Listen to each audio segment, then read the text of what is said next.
Hi, welcome to our Facebook Live.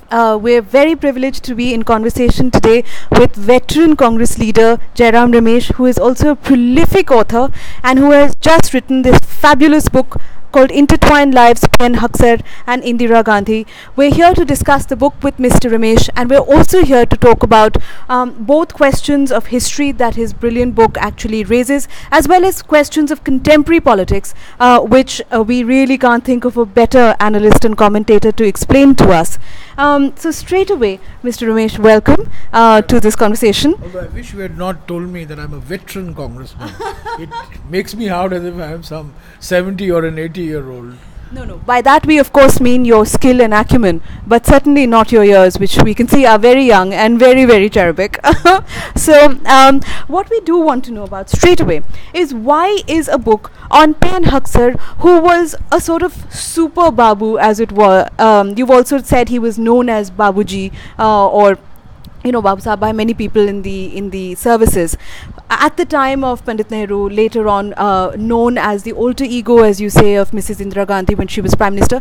Why is a book about his life and his career significant now? Well, between May 1967 and January 1973, when he was Secretary and then Principal Secretary to the Prime Minister, he played a very decisive role in some of the most significant decisions that Indira Gandhi took as Prime Minister. It was the most turbulent period in Indian politics. It saw the nationalization of banks. It saw the split in the Congress party on ideological grounds. It saw the war with Pakistan, the emergence of Bangladesh. It saw the abolition of privy purses and princely privileges. It saw the Simla Agreement of 1972. It saw the nationalization of large segments of the Indian economy, refineries, general insurance, coal. It saw the building of the public sector, companies like ONGC, SAIL, BHEL. It saw an agreement with Pakistan on the return of prisoners of war. Many things happened in that 5.5 years when Indira Gandhi was at the helm of affairs. She provided the political leadership. The glory years, as you call them. Yeah, and of course the 2/3 majority that she got in March of 1971. Spectacular. So these were the glory years of Indira Gandhi, and helping her to reach the summit was the Super Sherpa. It was, Mr. Haksar, PN Haksar, who was not only the Super Sherpa, but was actually part of her extended family. He had complete personal relationship with Indira Gandhi going back to the 1930s, when Indira Gandhi, Feroz Gandhi and Mr. Haksar formed a threesome working in the India League. So it was a personal relationship with Indira Gandhi and a professional relationship with the Prime Minister. And Mr. Haksar left behind an extraordinary archive. He wrote whatever he thought, whatever he said, whatever he advised. He left behind mountains and mountains of paper, the archive. And I believe, my own style of writing biographies has been not to be judgmental, but not to be based on recollections or oral history or memories, but to rely on primary archival material. And therefore, the material was there in different archives, predominantly in the Teen Murti Nehru Memorial Archive. It was a biography waiting to be written. He was an unusual figure. Why do you say that? What made him unusual? Well, it made him unusual in the sense that he was called the second most powerful man in India at one point of time. He was Indira Gandhi's alter ego. He was actually her ideological. Mrs. Gandhi was a very pragmatic politician. She reacted to events and circumstances as they unfolded. But Mr. Haksar was the one who was her ideological anchor for 5.5 years at least. And he wielded awesome power, and I think that's what makes him. And of course, Indira Gandhi herself is a very compelling personality. So here were two compelling, charismatic personalities, one of whom left behind a huge archive, and therefore it was a biography waiting to be written. A lot about him is, of course, known. A lot about him emerges in your book. While researching and writing the story of PN Haksar's life and career, what really surprised you about the man? Nothing much surprised me except getting into the details. The fact that he was an unrepentant Marxist all his life. The fact that he was an active communist for almost a decade of his life, including being secretary of the Communist Party of India in Nagpur in 42-43. When he'd come back from come back from London. The fact that he sat for the ICS exam and didn't get through. He did miserably, in the ICS exam in 1937. But before that, he tried to be a doctor. And ran away when he had to dissect a frog. Tried to be a scientist, tried to be an anthropologist, and then, of course, ended up being a lawyer and then a diplomat.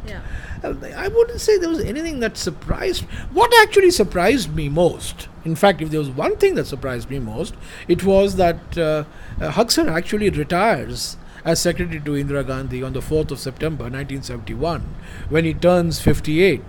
And this is 1971. 9 million East Pakistanis, Bengalis are there on our border. We are facing an unprecedented humanitarian crisis. War with Pakistan is on the horizon, and the United States and China are breathing down our necks. And here is Indira Gandhi's top advisor retiring and going away on 3 months leave preparatory to retirement to Geneva, Warsaw, London, Paris, Moscow. He just goes away. He just ups and leaves. But by the middle of October, Indira Gandhi, says enough is enough. You better come back because I have to go and meet President Nixon. I have to meet Prime Minister Heath, Chancellor Brandt. He, of course, then comes back and joins her. But he's technically on leave. He's not in service. He's retired. Pakistan attacks India on the 3rd of December 1971, and on the 4th of December he is re-employed as principal secretary to Indira Gandhi. So there are things like this, moments of this, which came as a complete surprise to me anyway. I want to bring you back to what you told us about him having been an active Marxist. Of course, an unrepentant Marxist. He certainly was, and there's a lot of that emerges in his writing and your account of him. But on the other hand, while mentioning zamindari and land reform as being a problem and highlighting, for instance, the plight of the Kosi area in Bihar, he didn't seem to push hard enough for land reform to actually take place. In that sense, you also describe very wittily, in your very trademark style, Eric Hobsbawm describing meeting Haksar and him being a part of the sort of elite Indian Marxist circle in London. Was he a precursor to today's modern day liberal?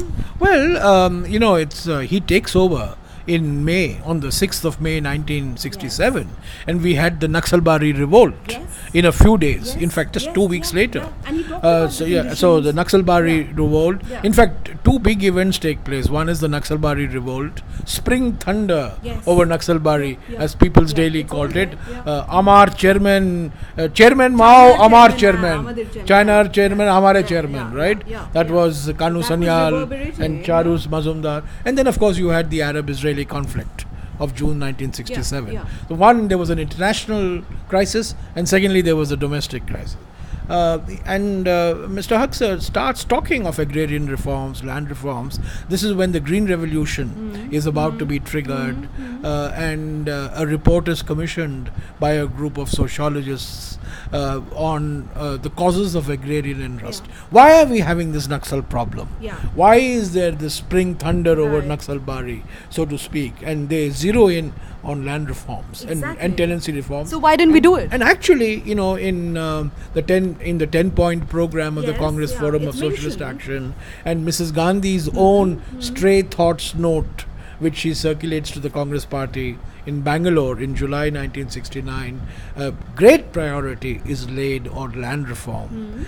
But unfortunately, barring a few states, Jammu and Kashmir, Bengal, Kerala, land reform remained on paper, other than abolition of zamindari, which took place. But actual land reform, like the tenancy rights, which what happened in Kerala, what happened in Operation Barga in West Bengal, and what Sheikh Abdullah did actually in the late 40s, early 50s in J&K.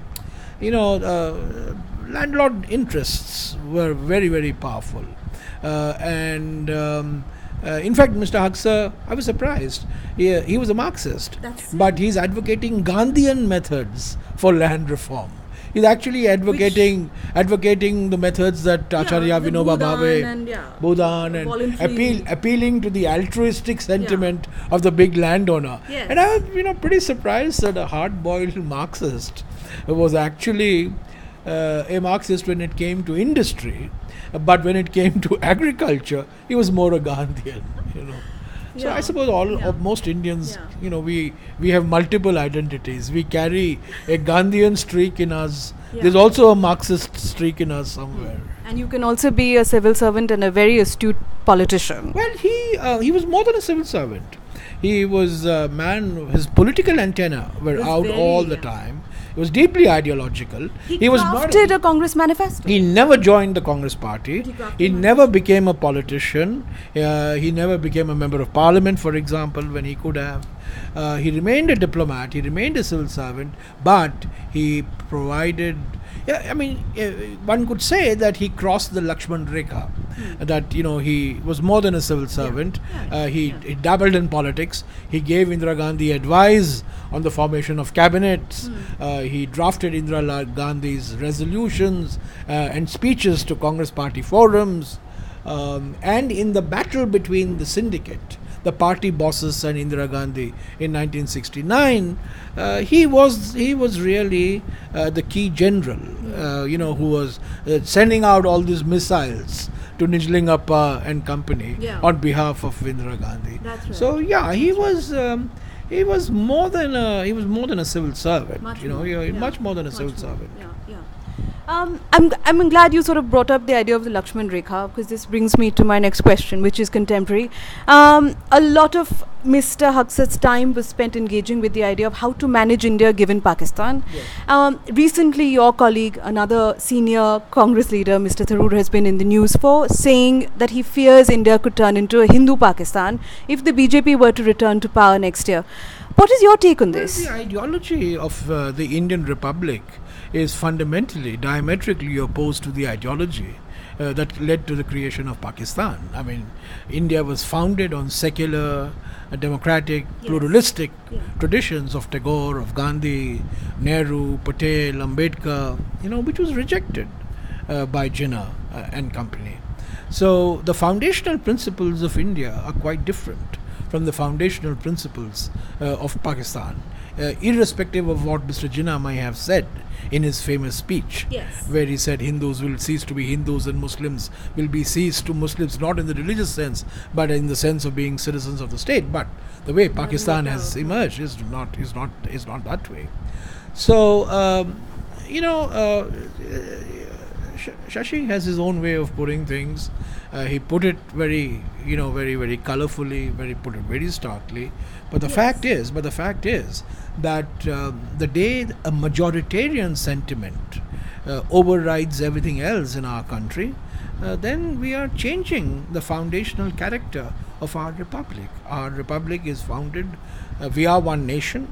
We are unity in diversity. We are in fact unity through diversity. We are not unlike many other countries, certainly unlike Pakistan or in Sri Lanka, for example.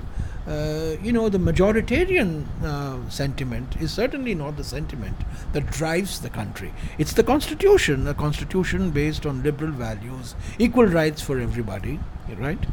Irrespective of caste, irrespective of religion, irrespective of region, irrespective of language. So yes, the BJP certainly believes in one nation, one people, one leader. It's reminiscent of the 1930s, ein Volk, ein Kultur, ein Führer, right? One nation, one people, one culture, one leader. India is one country, it's one nation. We are many people, we are different cultures, We are multi-religious, we are multi-linguistic, we are multi-regional, we are multi-ethnic. We are one country. Let there be no mistake about it.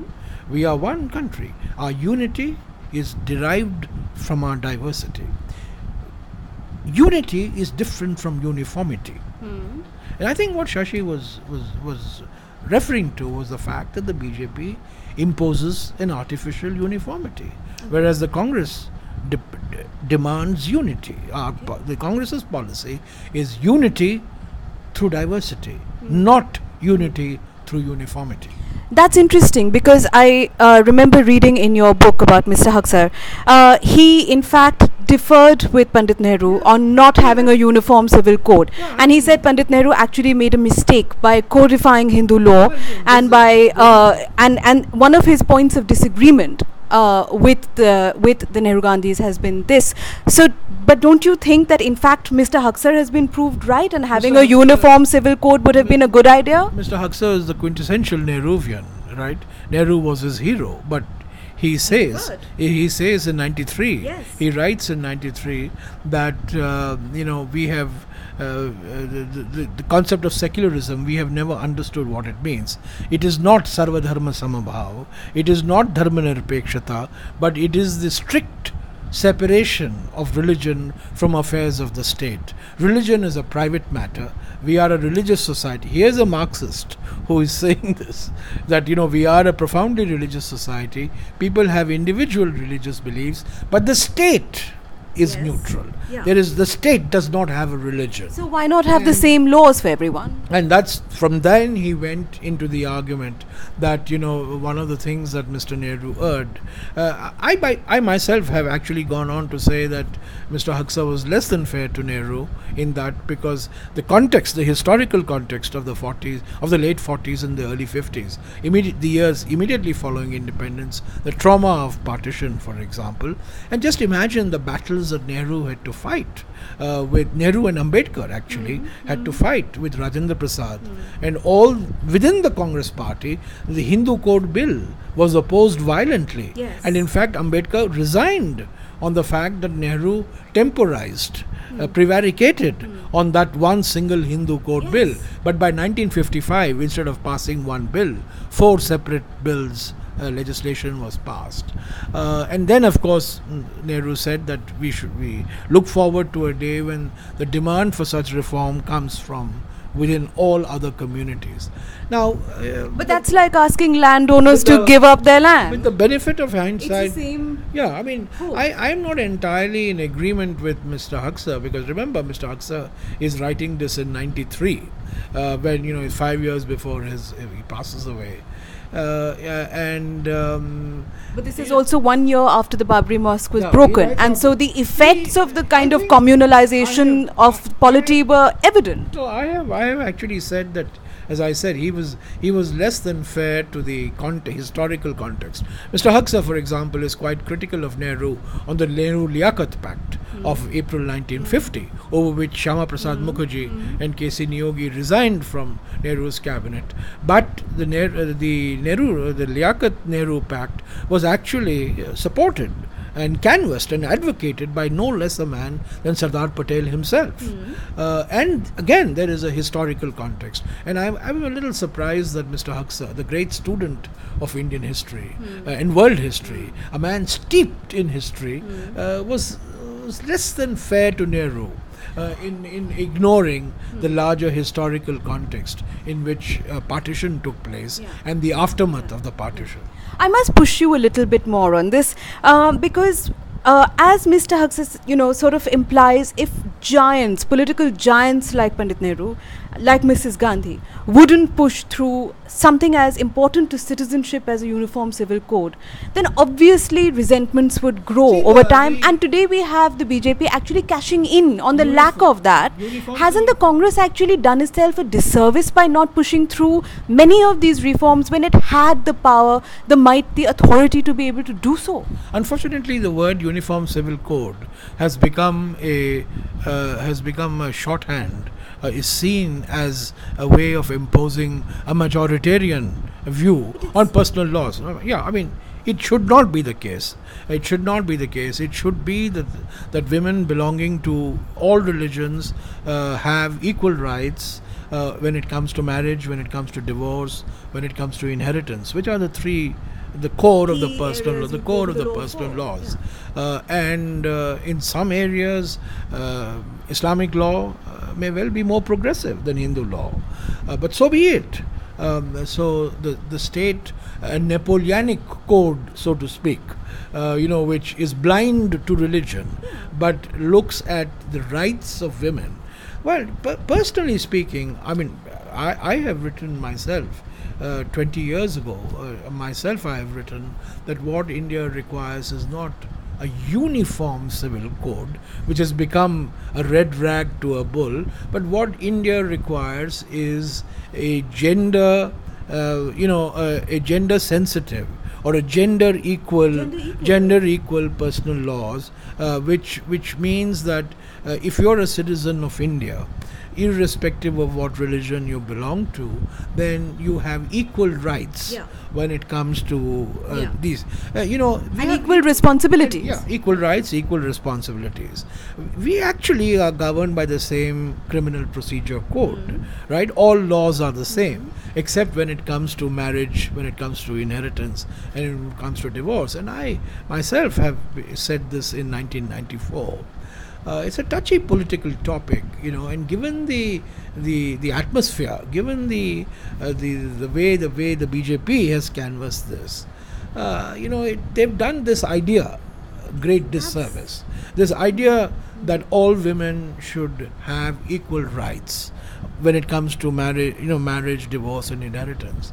Whether you call it a uniform civil code or you call it something else, it's a separate issue. But also that all men should be able to marry a certain number of times and no more, etc. So it's rights and responsibilities. By the way, there is more in the 1961 census showed there is more polygamy amongst Hindu communities. I don't dispute that. Then there is the notion that polygamy is a monopoly of Islam is just absolutely not true. But to be sanctioned by some sort of law or some sort of exceptionalism is polygamy in Hindus is still illegal. No, polygamy. By any measure. I mean, nobody can be in support of polygamy. Even though when you go back in history, there was polygamy. We're talking of today's times. We're talking of today's times. But there are tribal communities in which polygamy is practiced. There are Hindu communities. Well, there was Hindu communities where polyandry was practiced. Exactly. Now, but if we are living in a modern state, if we are living in a modern state, polygamy should be banned. There should be no excuse on polygamy. There should be no excuse on polyandry, and women belonging to different communities must enjoy the equal rights. I mean, that's the classic, I think, liberal position. However, one cannot divorce it from the larger political context in which these demands are being made.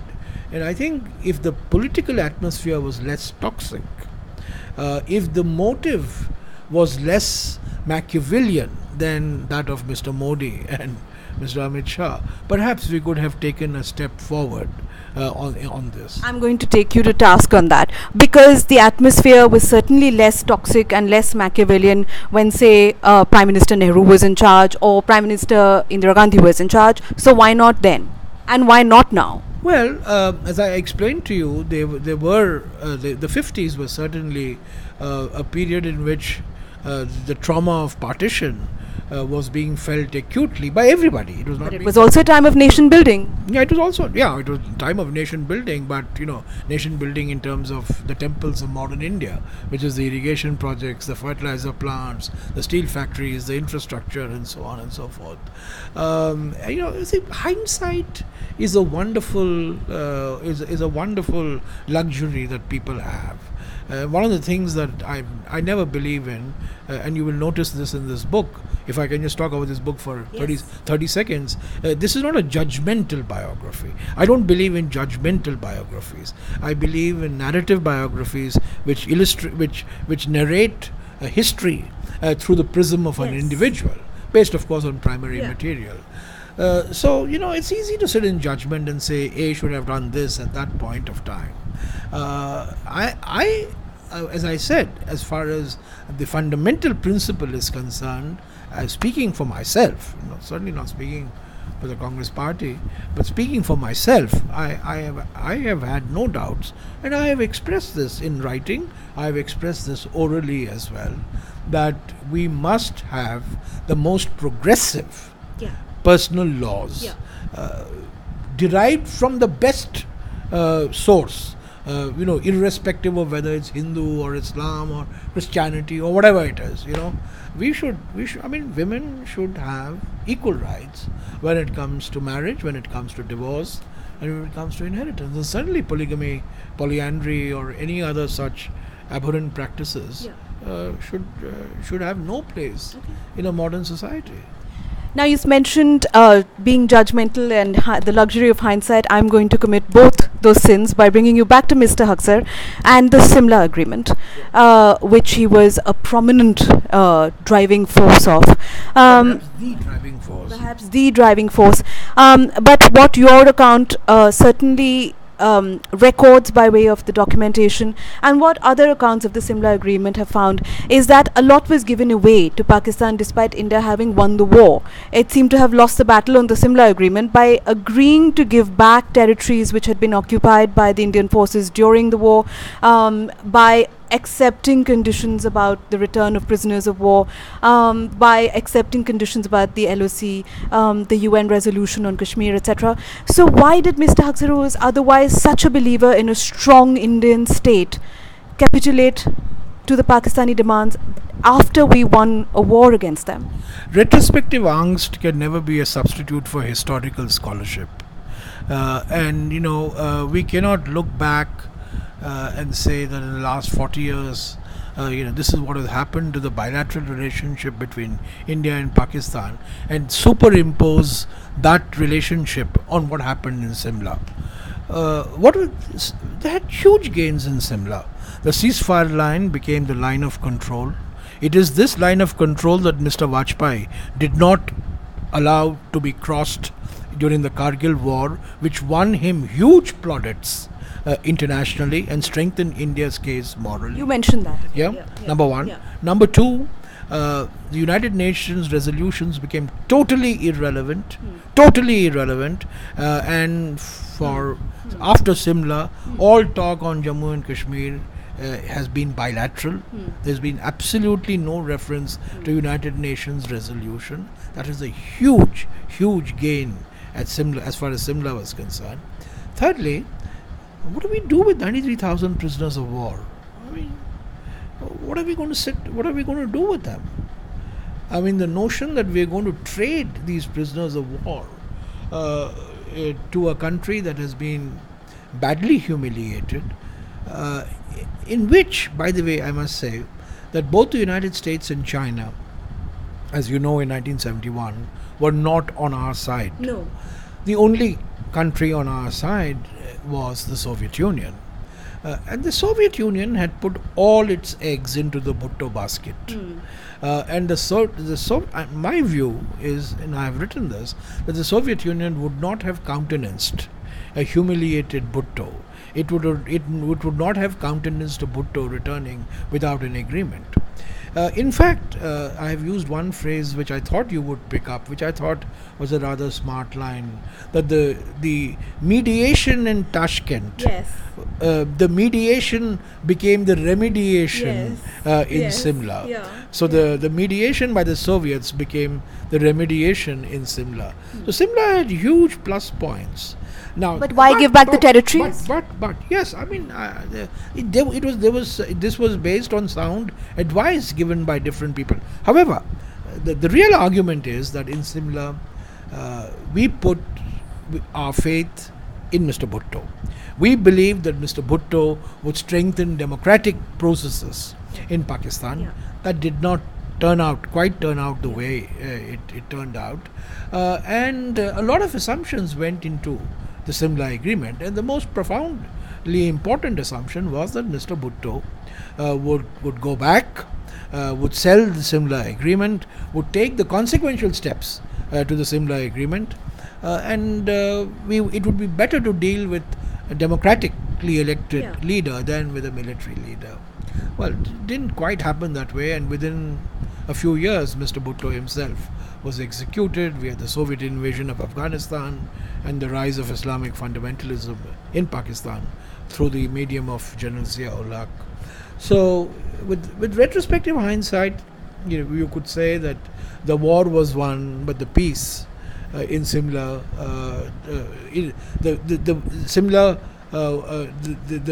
it did not continue with the victory, with the military victory. Yeah. That's the complete misreading of the situation. As I said, it's born out of retrospective angst, and there were huge benefits to India from the Simla agreement. Let's do a little bit more on retrospective angst. You do mention that Mr. Haksar was Prime Minister Indira Gandhi's alter ego. He shaped and drove many of her landmark decisions, yet they fell out very sharply. It seems the emergency was the breaking point. The relationship with Mr. Sanjay Gandhi was actually the wedge that really drove this incredible pair of working professionals apart. Tell us a little bit about that. Well, the rift with Sanjay certainly created the drift with Indira Gandhi, as far as Mr. Haksar was concerned. Why was there a rift? The rift was, I think, the roots of the rift go back to 1965, when Mr. Sanjay Gandhi was studying in the Rolls-Royce College, and it was a 4-year program in England. Mr. Haksar was the local guardian, and Mr. Sanjay Gandhi decides that at the end of 2 years he has learnt all that there is to be learnt and he wants to come back.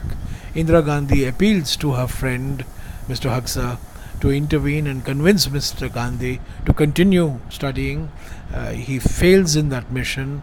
Mr. Sanjay Gandhi is not particularly happy that Mr. Haksar had taken such a strong position on his education. However, that's the background. Yeah. So from 65 onwards, there is somewhat unease with Sanjay Gandhi. In 68 December, Mr. Sanjay Gandhi unveils his dreams of being the Henry Ford of India. Wants to make the people's car. The initial Maruti plan. Yeah. He gets the letter of intent in 1970, September of 1970, to make 50,000 Maruti cars. And this is objected to by Mr. Haksar from 68 onwards. And his objection is on two grounds. First, that India requires a public transport system. It does not require more passenger car manufacturers.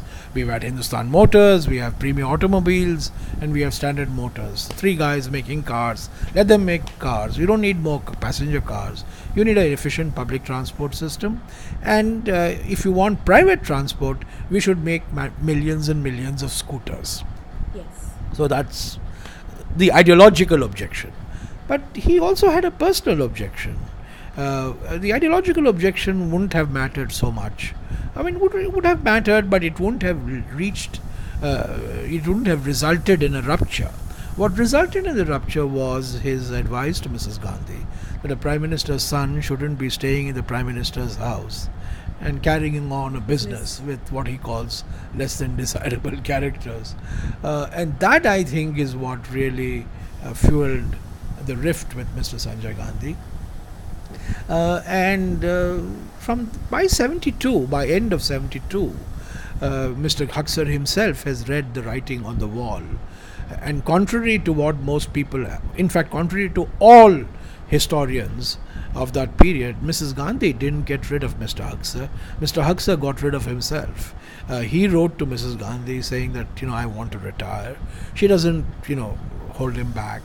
And finally he leaves in January 1973 because I think he got two things had happened. In March 71, Indira Gandhi had won a spectacular mandate. So she was a leader in her own right. Remember, economists called her the Empress of India. Mr. Vajpayee called her Durga, So she had emerged in her own right, and she didn't require this verbose ideologue telling her what to do. And secondly, I think he saw the emergence of Mr. Sanjay Gandhi as a political force in his own right, and he didn't see a role for himself. So he actually withdrew. He actually withdrew from the Prime Minister's Secretariat. But the withdrawal wasn't as calm as you're talking about it now. In your own book, you talk about how Mr. Sanjay Gandhi even had one of his relatives arrested. That comes later. Yeah. See, he withdraws from the. He comes back. He retires from the Prime Minister's Secretariat in January '73. But Indira Gandhi won't let him go. Yeah. So she sends him to Iran as her envoy. She sends him to Pakistan as her envoy. She sends him to Bangladesh as her envoy. She sends him to France as her envoy, and finally in January of 1975 she brings him back as deputy chairman of the Planning Commission, which is a cabinet position, and at a time when the Planning Commission counted for something. So he's very much back in, he doesn't have power, but he has influence. I distinguish between power and influence. The days of power are behind him. It's now the days of influence. However, emergency has intervened in June of 1975, and Mr. Sanjay Gandhi, I think, decides to show Mr. Haksar his place. He does not like Mr. Haksar the person. He doesn't like Mr. Haksar's economic ideology, because Mr. Sanjay Gandhi, from all that one reads, and in an interview that he had given, which created a lot of controversy during the emergency, he hated communists. He hated leftist ideologues who had spoilt his mother's image, or so he believed. And so, Pandit Brothers, in which his wife, Haksar's wife, had a 10% share, is raided. Mr. Haksar's own residence. It was a shop. Yeah, it was a furnishing shop. His uncle owned it, and his own house. He had an income tax raid on his own house in late July. One of his relatives was led in handcuffs to the police station. His uncle and his brother-in-law were arrested. His wife was about to be arrested as well. That didn't happen because of Indira Gandhi's intervention. So Sanjay Gandhi, I think, was trying to extract his pound of flesh, his revenge, so to speak, on Mr. Haksar, having had such a dominating influence on Indira Gandhi for so long. But the fact is that Mr. Haksar didn't resign. He continued to be deputy chairman of the Planning Commission. Mrs. Gandhi continued to consult him. He continued to send her, ideas and notes, which I have documented in this book. But the break, of course, takes place after 1977. Indira Gandhi loses power, and then Mr. Haksar, from 1977 to 1984, has neither power nor influence, but he has a public voice. So he raises his public voice. So it's the autumn of the patriarch. And of course, but he's given due recognition by Mr. Rajiv Gandhi when he becomes 87. That's the one great contribution that he makes in his final years, that Mr. Rajiv Gandhi brings him out and sends him as a special envoy to China, and it is that May 87 visit of Mr. Haksar that paves the way for Mr. Rajiv Gandhi's historic visit to Beijing in December of 1988. And Mr. Rajiv Gandhi had a very soft, he looked upon Mr. Haksar as an elder statesman. He made sure that Mr. Haksar never received any awards. He never accepted any awards, but he accepted. He disapproved of Mrs. Gandhi getting a Bharat Ratna. He disapproved of that. He refused a Padma Vibhushan from Indira Gandhi in January of '73, and interestingly, he refused a Padma Vibhushan from Atal Bihari Vajpayee 1 month before he passed away in October 1998. But Indira Gandhi Award for National Integration, which Rajiv Gandhi insisted that he accept. He accepted it in 1988-89. So Mr. Rajiv Gandhi had a very different relationship with him than Mr. Sanjay Gandhi. Final question, and then we'll let you go. You talk about the difference between power and authority. Power, influence, voice. He had power first. He exercised that power with a strong social purpose, a high-minded sense of social purpose. When he lost power, he had influence. So he used that influence in pursuit of ideological objectives. When he lost power, he lost influence, he discovered a voice. And he raised his voice, he wrote articles, he wrote letters to the editor, he made speeches, and occasionally the Prime Minister, as it happened in the case of China, would call him. So these are the three phases: influence, power, giving way to influence, influence giving way to voice. I'm going to bring you back to power because it seems like our entire political life now centers around power, the race for power, the thrust for power. It isn't even so much influence, it isn't even so much voice, it is just a race for power. Now, some years ago, Rahul Gandhi had described power as drinking poison. Very colourfully now, H.D. Kumaraswamy is saying he is drinking poison every day in the Congress JDS tie-up in Karnataka. So, who is drinking the poison of power more in the JDS Congress tie-up right now? That is one part of my question, and I'll ask you the second one once you tackle this. Henry Kissinger also said that power is the greatest aphrodisiac, So there's a difference, huh? Poison versus aphrodisiac, the effects are somewhat different. Yeah, I mean, politics has become the pursuit of power. It has become the pursuit of office. And the sense of ideology that governed politics during the Nehru era, even during the Indira Gandhi era, I would say, has over a period of time become a scramble for office. At multiple levels, you find the scramble for office in panchayats, in municipalities, you find the scramble for office in states, and you certainly find the scramble for office at the national level. So, I mean, it's unfortunately that's become the lubricant. And between the JDS and the Congress, who's drinking more poison and who has more power? It's very interesting, I have not used this in the book because I didn't find the written evidence. Incidentally, everything in this book is written is all primary archival material. But I was told a story, it's there in Usha Bhagat's memoirs. Usha Bhagat was the social secretary of Indira Gandhi, and she writes in her book that one day PN Haksar told her that he is Nilkant.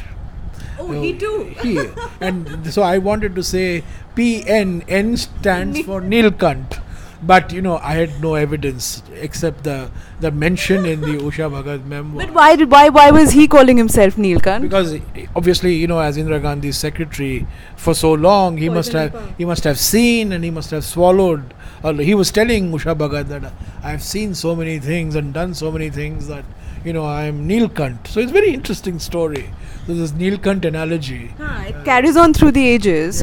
But between Congress and JDS, who is the greater Nilkant? I think it's an alliance. We have made an alliance. We will stick to the alliance. The coalition will work. It will work for 5 years. We have also announced that we will contest the Lok Sabha elections in alliance. So a little bit of color, a little bit of drama is allowed in politics. But the reality is that the Congress and the JDS are allies. They are coalition partners. Final question. We're sitting on the cusp of Parliament starting, and now what do you foresee as a highly experienced member of the House? What do you foresee the monsoon session to be like? The last session, it was extraordinary. It was a complete washout. It was a washout not because the opposition wanted it washed out. It was a washout because the ruling party used its allies to disrupt the House. Because it did not want debate and discussion. In the Rajya Sabha, the BJP used the Anna DMK to disrupt the House on the Kaveri issue. And in the Lok Sabha, the BJP used the Anna DMK and the TRS to avoid a discussion on a no confidence motion. So this is extraordinary. This is extraordinary. For the first time, a ruling party uses its allies to disrupt both houses of parliament. I am hoping that wiser counsels will prevail from tomorrow. The opposition, the Congress party particularly, and all opposition parties want debate, want discussion. The question is whether Mr. Modi wants debate, wants discussion. If he is serious, he should allow the no confidence motion by law, by practice. All business comes to an end. The no confidence motion takes priority. That should take priority in the Lok Sabha, and certainly in the Rajya Sabha we should have debate and discussion on economic and social and political issues. But I don't think that the BJP is serious. So they may well find some other pretext.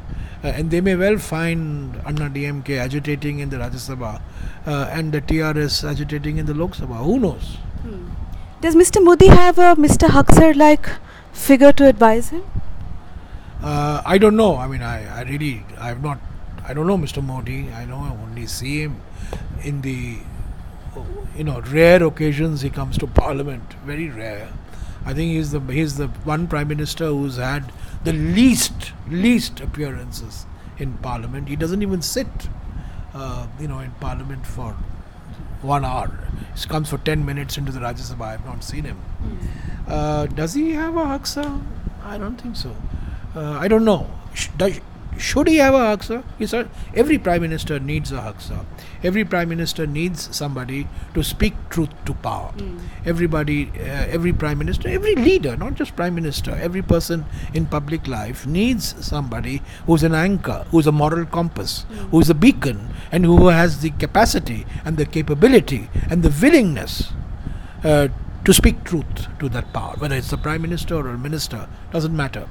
People in authority require men of courage and conviction, like Mr. Haksar. Thank you very much for this amazing conversation and this absolutely brilliant book. Readers, don't miss this book. It's a fascinating, fabulous, very rich, wonderfully layered text.